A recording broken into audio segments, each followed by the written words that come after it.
Good morning, welcome to Goodwill. In this video presentation we will see how we can trade in MCX crude oil today. Before looking into that, let us see what happened on last Friday and what we expected on that. The chart you're seeing is 7-minute candlestick chart, and this candlestick indicates last Friday's price opening, which shows that the market opened here 4,550 in this new contract, since the previous contract is going to expire.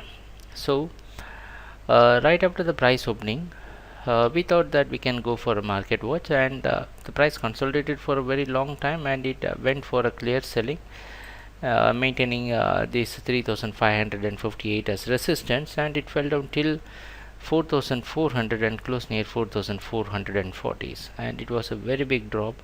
And today you can expect the price to open somewhere near maybe near 4,330s.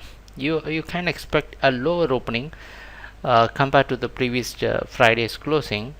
Based on IMAX price direction, we are predicting the price opening. So what we can do today, how we can position ourselves for today's trading, you can still maintain the selling trend, and you can expect the market to stay on downtrend, maintaining 4,420 as resistance and 4,430 as stop loss. Expecting price can hit 4,270 and 4,232. So let's see what's going to happen during the trading session, and thanks a lot for watching our videos. Happy trading, take care, bye.